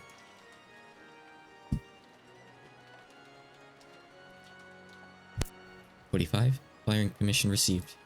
You're confirming firing arc, correcting for weather discrepancies. Data link to 410. 410, data received. Firing permission confirmed. Yee, firing." Together, the sisters released the magical bowstring they'd readied. A beautiful tail trailed behind the gold arrow, and it drew a lovely curve as it flew. It's neat to see stuff like this, in the anime. They speak in all caps. Ooh, what? Speaking in all caps. No, speaking in all caps. It was just like a gold snake. It skillfully avoided a grove of trees and flew towards the front door of the guest house. It flew into the keyhole of the door and snuck into the guest house without any problem at all. The gold snake raced down the hall smoothly, yet as fast as an arrow. Right before it was the door to the lobby. When it flew into the keyhole, Kraus and Natsu were already. For an instant, Kraus thought he saw a gold-colored sparkle in the keyhole on the door. However, at the same time as he strained his eyes to see what it was, that sparkle bent like a whip and attacked, wrapping itself around Kraus's neck. Heck, just looking at it, the gold snake seemed very supple. However, it was as though a wire had tightened around Kraus's neck. And while that snake choked Kraus, it extended even more and also tightened around Natsu's neck. Without even a chance to scream, their eyes bulged as though they went into convulsions and then collapsed. 45. Hit and kill confirmed. Formulating towing curve, revising capture points. Data link to 410. 410, data received. Initiating corpse towing. We got both of them, yeah. Neehee. The gold snake began to drag Kraus and Natsu's bodies back. They slipped through the door to the corridor, dragging the bodies, gradually increasing in speed, and rapidly pulled them outside the guest house. So the lobby was silent, as though nothing had happened. As though Kraus and Natsu had not been there since the beginning. Only the sound of the wind and the rain remained, as if they were playing dumb and pretending to be the only ones there. Sorry, I'm fine now. I'll go make some coffee. Ava returned from the bathroom, but no one was in the lobby.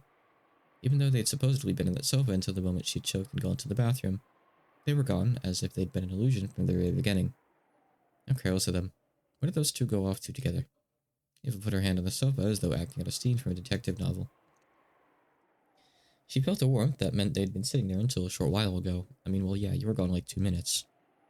Maybe they went to do their rounds or something. For the time being, Ava sat down and waited for the return. Gonna be waiting for a while.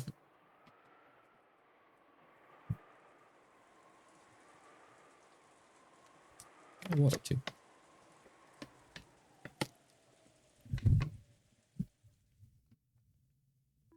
Beato and George could be seen in the parlor of the mansion. George was kneeling near Shannon's body as though praying. His face was serious, and there was even sweat on his forehead. However, Beato was the same. Now that she'd handed her name over, most of her previous power had been lost. Of course, she still had more than enough power to be called a witch, but compared to the past, it was a very faint thing. Good. Don't talk to her, don't touch her with your hand. Call to her with the voice of your heart, and seek her with the hand of your heart. Like, she has the Simpsons lemon face.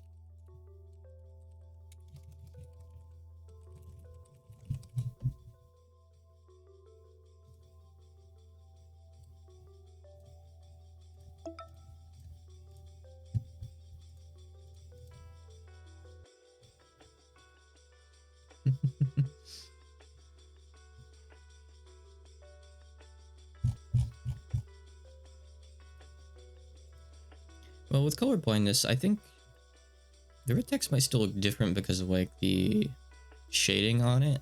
Like, even if you can't see the hue, you can still see like the brightness and the contrast and stuff. I don't know. I can take a screenshot next time and like put it in paint and grayscale it. I think it would still look different.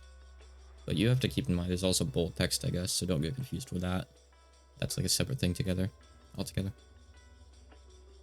George kept praying earnestly and silently. He kept frantically yelling inside his heart, trying to call back the soul of the person he loved.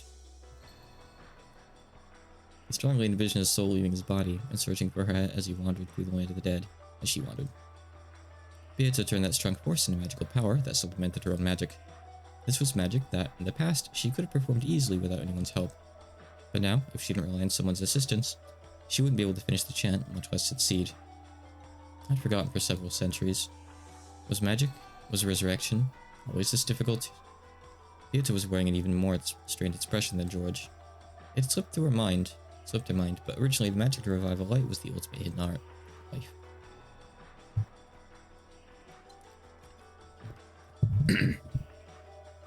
The abnormal thing was her previous magical power, which could be used over and over again with a snap of her fingers. So the heavy burden on her body and mind was, fundamentally speaking, extremely natural.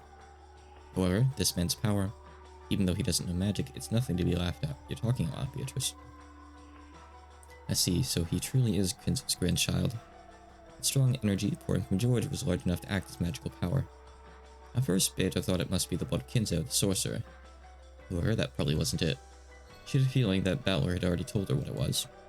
He'd been born from the power of George's sadness at the death of the person he loved, and from the way he'd tried his hardest throughout his life. From the warm time spent together with Shannon, to the size of the dream they swore to protect in the future. Beatrice is getting an arc. She's learning a lesson. Is it really possible for humans to take life so seriously, even though they only have a single one? That's why they take it so seriously, Beatrice. It was only natural. To her, life didn't mean anything more than the difference between the top and bottom of an Othello piece. If the black represented death, then she thought all you had to do was flip it over again and make it white. However, it was just like that broken vase. To humans in a world without magic, where they cannot return things to their original form, it is very, very natural for them to bet their life and soul. So, is an endless witch who can do as she pleases even with life and death, inferior to a limited human who can't even surpass the mountain of death? This time the witch acknowledged it. He was able to hold a magical power that could never reside in witches who didn't understand the value of a life. Why does this thing called the endless magic exist? Even though I called myself the endless witch, did I forget what the endless magic means for 1,000 years?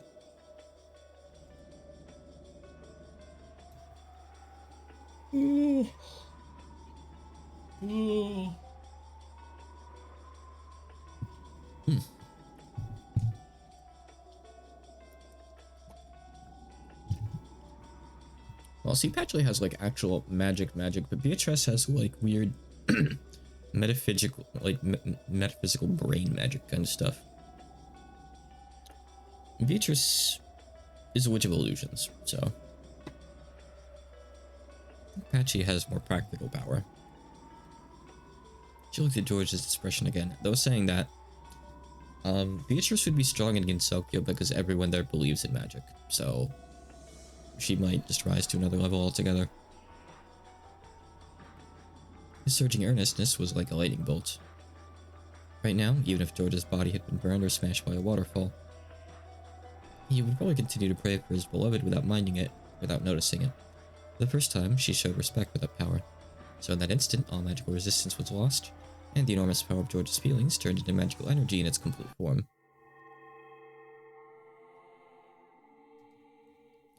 Face was very beautiful, rich with history and value. Even as young as I was, it still forced me to take a deep breath when I witnessed its beauty. But that just made me want to touch it. The base easily fell and smashed into pieces.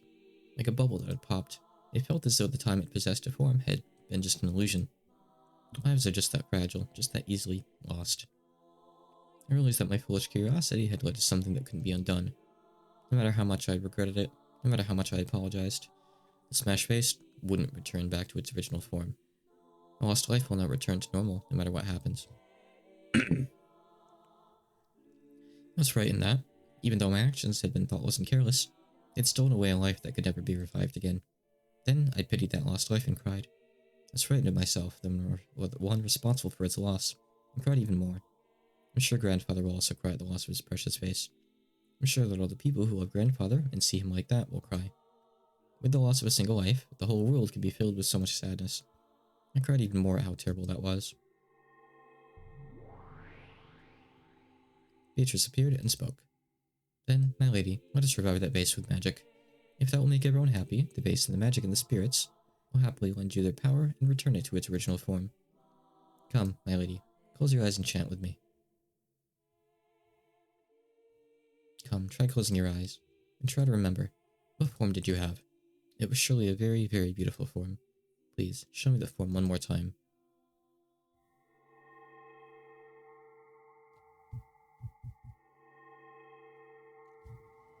I don't really remember what happens here.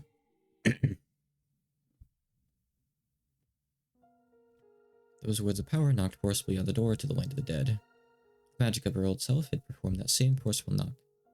However, doing it that way was horribly violent and earned the displeasure of the peacefully sleeping dead. But this time was different. It was very forceful, and yet gentle and loving. The dead near the door opened their eyes, and called out to the others that there was a voice calling for someone to come back. The sadness of that voice calling from the outside touched the hearts of the dead, and, trying to respond as quickly as possible, they searched for Shannon's lost soul. And then, they found it. They found the casket in which Shannon was peacefully sleeping. It truly was Shannon's soul sleeping in the land of the dead. Inside the casket that was covered with rose flowers frozen with frost, she was sleeping in peace. The dead suddenly lifted that casket up. At a glance, it looked like a funeral march and had the complete opposite meaning. It was solemn, but filled with joy. The long-forgotten dead were made to remember that they were loved after their deaths, and they were all given a warm sense of peace.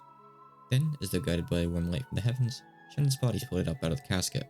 The dead watched her go. They squinted at that warm light, offering their respect to this unknown member of the living who had not lost his life for a person even after their death. I feel like at the very least it doesn't have like this part of the scene in the anime. I think it just trims it down. Shannon's body was enveloped in the light from the heavens and began to disappear. In the jet black darkness of the land of the dead, the faint flickering of gold butterflies could be seen. It reminded them of the gentle stars of the night sky, which they'd long forgotten.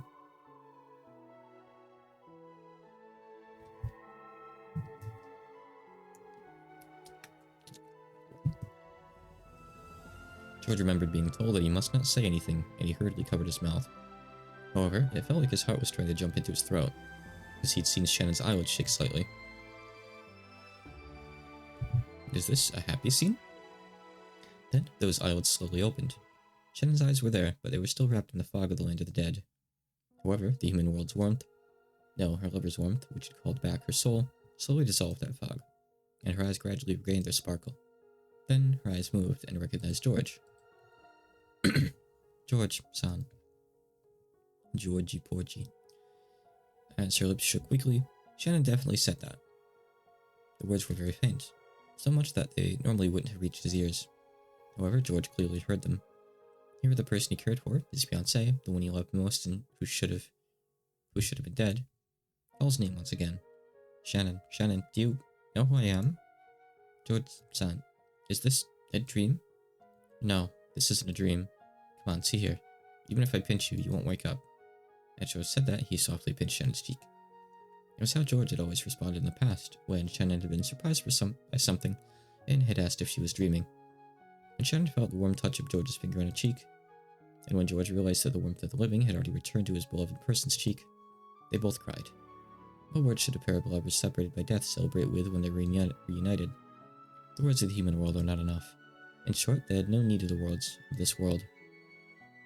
George simply hugged Shannon, who was sitting up without talking. Shannon's strength was still feeble, and putting her arms around George's back took all she had, so George hugged her tightly to make up for that. It says here she's still dead, so... Maybe take this with a grain of salt. To stop each other from going once more to a place the other's hand couldn't reach, they hugged each other so tightly, and yet so gently. As Shannon's fingers curled around George's back, on her ring finger the engagement ring George had given her definitely shone. That strong glint certainly wasn't just the sparkle of diamond. There definitely was a magical power that only the two lovers could possibly feel. It was because that strong light existed that they'd been able to find her casket in the land of the dead. Beato understood. That ring? No. The feelings of the pair, embodied in that ring, were a miracle made real. In that moment, George definitely used magic. Beato had done nothing more than help him along. That magic had a power that could only reside in those that knew the importance of life, who knew what it meant to try with all one's might. It was the power of a miracle, one that the Indus witch couldn't possibly know of. A miracle that only the power of the finite could give rise to. We might just have a witch of miracles. And now she had no choice but to accept it. She had to accept that true magic, true magical power, existed in the place furthest away from she who called herself a great witch. Beatrice-sama. She brought you back to life. Thank you, Beatrice. No, I did nothing. What revived Shannon was your magical power. Pained a wink. It was your magic. You needed blood, which makes miracles come true. Surely saw you through. George-san revived me? Indeed. It was an incredible display of magical power, one that I could not hope to compete with. So, I am still nothing more than an apprentice. Now I finally know my place. Beato staggered backwards. Her physical strength was clearly exhausted. She had humbly said that George's power alone had revived Shannon, but Beato had also used all her magical and physical strength. And she reflected upon how difficult it was to revive a single life, something she'd been able to play around with however she wanted to in the past. The couple kept on embracing each other tightly. By doing that, those feelings that could be communicated with the billowing words were shared. Thank you, Beatrice. We're in your debt. Thank you very much, Beatrice-sama. I'll never forget the debt I owe you for bringing me to George again. Stop that, stop that. Being thanked by a pair of lovers is far too embarrassing for one who's been feared as a monster of a person. Don't worry about me. Celebrate your reunion together to the fullest. Beato, who was leaning with her back against the wall, slid down against the wall and sat. How many centuries had it been since you last grew this tired from using magic? I probably haven't been this tired since the time I first succeeded in magic. Didn't teacher praise me that time? Oh, but didn't I kill that same teacher who praised me? Don't be so naive, Beatrice. Isn't that what killing means? Finally. It seems you finally remembered how to use magic. My head feels parched and suffocated, and I can't even remember. More importantly, didn't I kill you? You shouldn't be appearing. You're still allowing me to live even now. That is why I can appear like this. However, I did not come just to pat your head. But that was one of the reasons. Did you come to sneer at how pathetic I am? Anyway, if I have my head patted by a retired witch after all that's happened, the other witches will laugh at me. Magic days. That's right. According to your bragging, you were not only a full adult, but a retired one, and yet only now have you learned how to use magic. That certainly does sound too embarrassing to tell anyone. Yeah, tell me about it. Keep it a secret, okay, teacher? Beato gazed at the couple hugging each other with a sense of pleasant despondency. Hello, visit. I'm no match. 45, data received. Firing preparations concluded. Ammo type selected and loaded. 410, firing. Yee. The gold snake arrow fired by the chesters weaved its way through the bushes in the rose garden, weaved its way through the hedges, and climbed the stone steps toward the mansion's entrance, aiming for the keyhole. It weaved through the corridors and flew to the keyhole and the door to the parlor. Ah! It happened in an instant. One could hardly blame Beato, who was completely worn out, for not noticing beforehand. Right before Beato's eyes, the gold snake flew in through the keyhole, shined at the two lovers, and pierced the two hearts in the blink of an eye. Furthermore, the gold snake faithfully pierced a hole through Shanna's chest once more. The two hearts were pierced by that gold snake. No, by that gold sewing thread of the new brutal witch's furniture. And it had happened in an instant. If a Beatrice is just using like admin powers. Mocking the amount of effort it had taken to revive Shannon. slash kill Shannon slash kill George. Before Beato's shocked eyes, the two fell over and landed on the floor. George, Shannon. Thank you, Beatrice, for letting us meet, even just for a short while. Thank you. George spent his last breath thanking Beato and died alongside the one he loved. The gold snake, which still sewed the two in place, spun like a large cyclone revolving around the inside of the parlor. It was searching for further prey in that room. Then the tip of the snake met Beato's gaze. In that instant, Beato was prepared to die. At that moment, Virgile stood in front of her, the fingers of both her hands drawing a seal. Instantly, gold-colored gold leaf. I mean, yeah. I think you could probably drop the gold-colored, bury the inside of the parlor. It was like a blizzard of gold. Beato, run while you can. No one can escape from this Jester's golden bow. 410, target lost. Yeah, it's magical chaff. 45, roger that. Modifying search algorithm, switching to anti-personal image-based tracking. Target lock reacquired, data link to 410. 410, data received. Too slow, predecessor sama. Coming. Impact. The Japanese, it would be interesting to see, like, I assume it's like a lot of kanji or something, unless it could just be katakana, but I feel like maybe not. Let's see here. I see. Maho Sagishi. Yeah, it's basically like military kind of text, like you'd see almost, in the sense that it's like all kanji. So at a glance, this could like Chinese or something. The gold colored leaf line, it does say gold colored leaf, yeah, but see, redundancy isn't really as much of a thing in Japanese as it is in English. It doesn't sound that weird to say this kind of thing, or like end several sentences in a row with the same word, like it does in English. So I think it might still be better to adapt it, but I guess they went for like a really accurate translation, so that's their style. That's fair then. Sakateki Henko Dainin Gazo Tsui Hoshiki Yo Teki Sai Hosoku O Ten Eda no rather no Hotene Data Link. I see. Prey targeted by the Chester sisters, Golden Bow did not escape. It could not be blocked. No magical barrier could even dream of blocking without being multi-layered. The gap opened during that instant of confusion caused by Virgile's deception magic was Beato's only chance to escape. And it was the only chance to make the sisters confuse Virgile for Beato. As Virgile spread her arms wide, blocking the way to her beloved disciple, the gold snake pierced straight through her heart. After sneaking in through the keyhole, the snake shot through George, Shannon, and then Virgile in an instant. Completely failing to notice Beato, she used that instant to escape.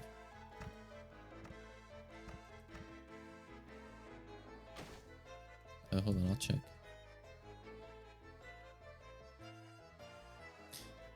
Well, you could say it either way. Could not escape is more literal. Did not escape sounds like more literary. Like,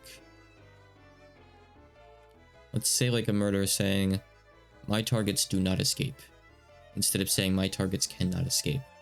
It sounds more, I don't know, it sounds more something. It sounds cooler, I guess. It's grammatically correct, it's fine. As soon as Virgile saw that Beato had gotten away, she died. I know what you mean, Real, but that isn't really what it's saying. It's not actually the difference between like it's just saying 100% of the time the prey does not escape. It's like a hunter doesn't let his prey escape or something like that. The strength left her body, like gold dust drifting with the wind. Her form was erased. It's not for lack of trying on the victim's part. It's just weird English stuff. Beato completely erased all the traces of her magical power. English is the hardest language, I swear. Became gold butterflies and passed through the wall, escaping to the wind and rain outside. Damn it. You bitch. Beato felt regret from the bottom of her heart. Why? Because she'd been attacked by the new witch? Probably not. Of course, she hated losing her teacher. And even more importantly, Beato was enraged at the barbarism that had boorishly stolen away the reunion between two lovers. Beato had poured out almost all of her magical power to reunite them. Even though the result had been a miracle, the time it took to steal it away had been so ridiculously short. Beato troubled at the barbarous cruelty that had brought about such an abrupt end. Besides, this was the truth and worthy act she herself committed up until that point. So, just as strongly as Beato hated the new witch, she also looked at her previous self with disgust.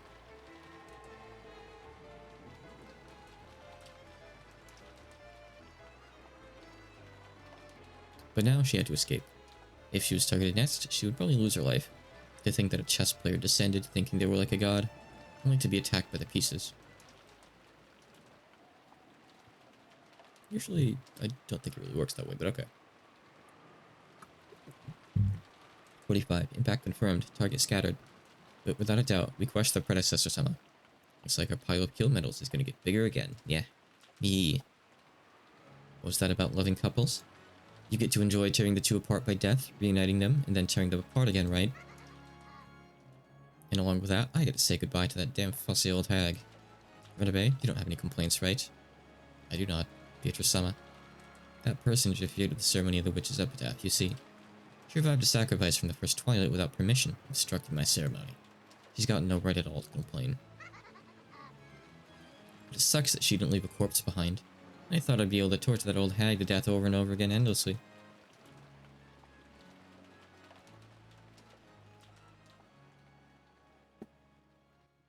I guess Virgilia has gotten a lot of spotlight considering she just got introduced in this chapter. This episode, rather. Come on, no.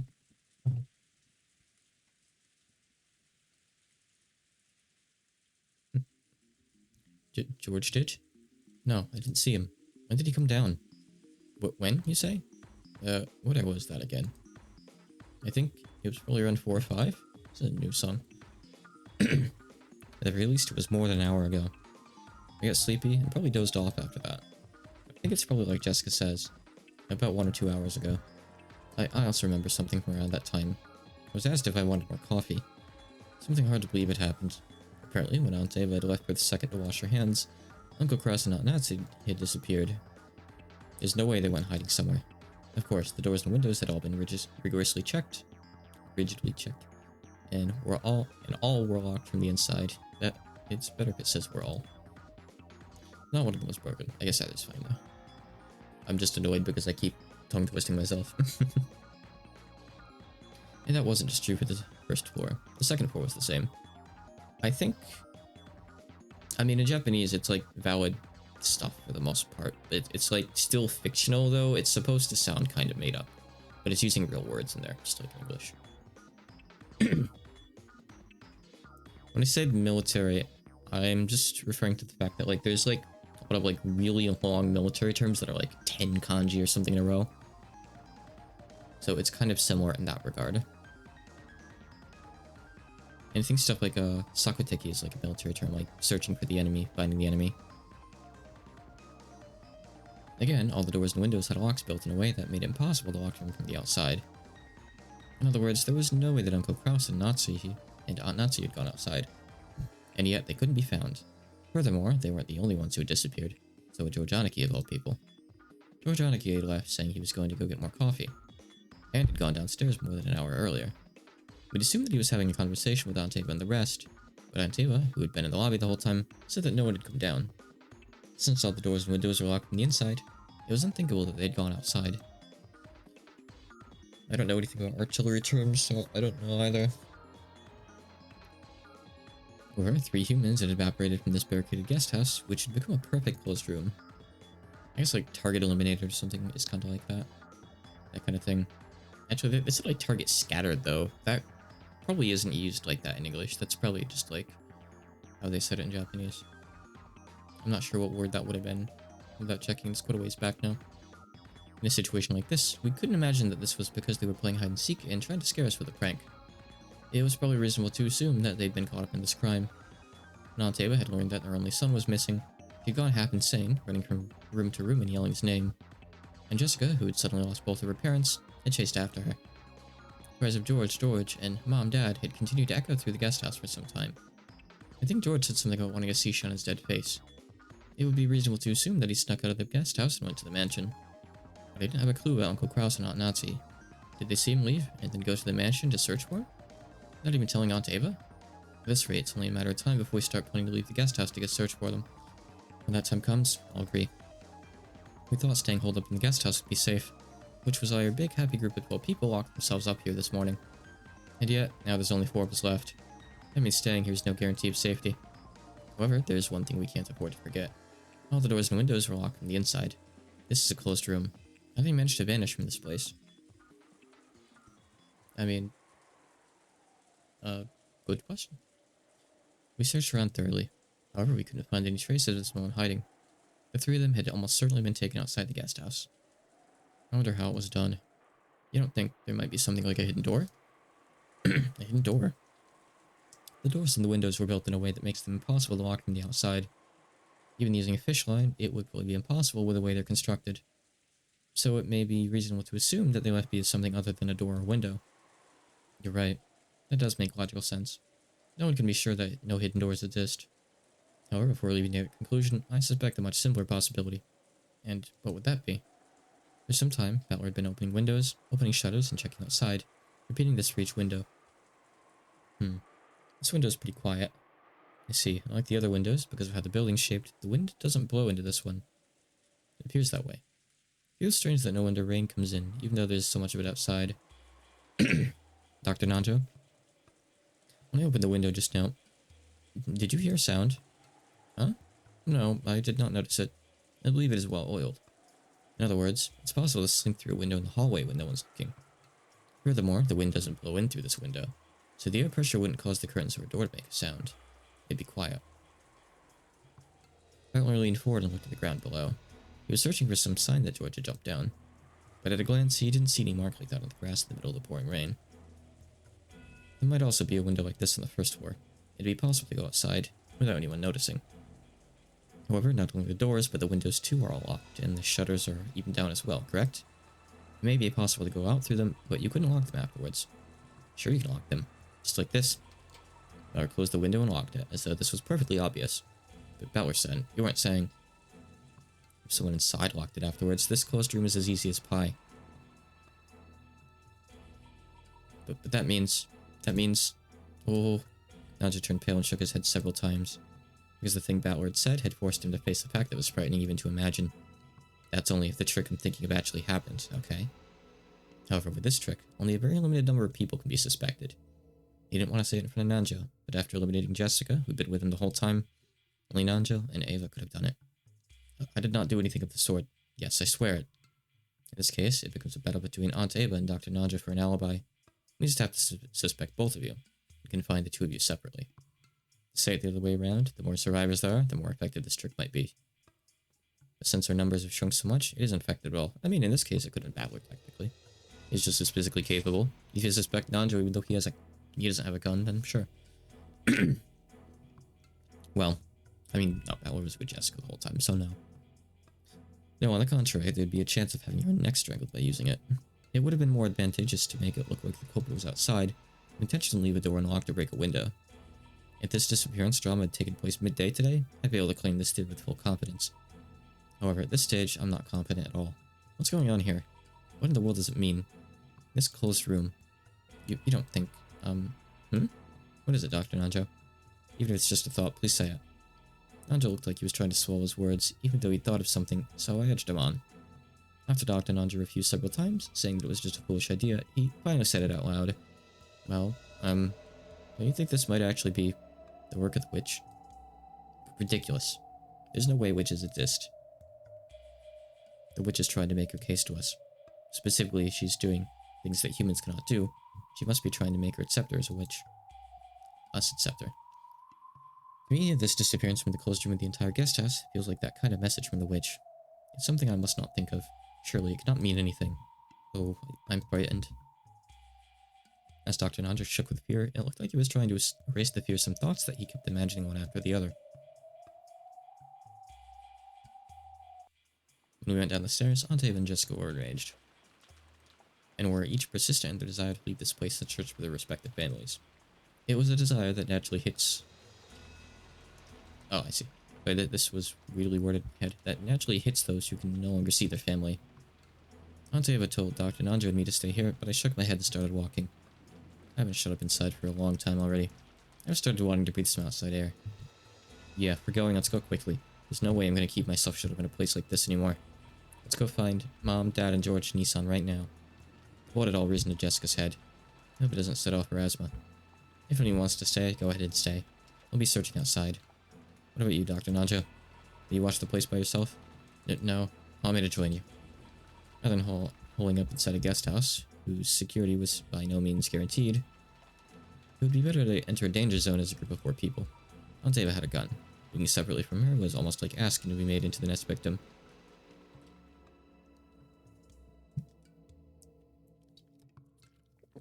This way, the 4 of us decided to leave the guest house. Even though it should have been safe to barricade ourselves here, we lost 8 people after doing so. It was almost as though this was a holding cell from which the sacrifices could be killed one after another. We removed the chain, unlocked the front door, and opened it. Yep, Jessica's still alive. We got 4 people left. It hasn't showed some of their deaths in here yet, like George, Natsuhi, and Kraus, but we still have Nanjo, Battler, Jessica, and Ava. It was already pitch black. Well, there were some lights outside that dimly lit the pathway.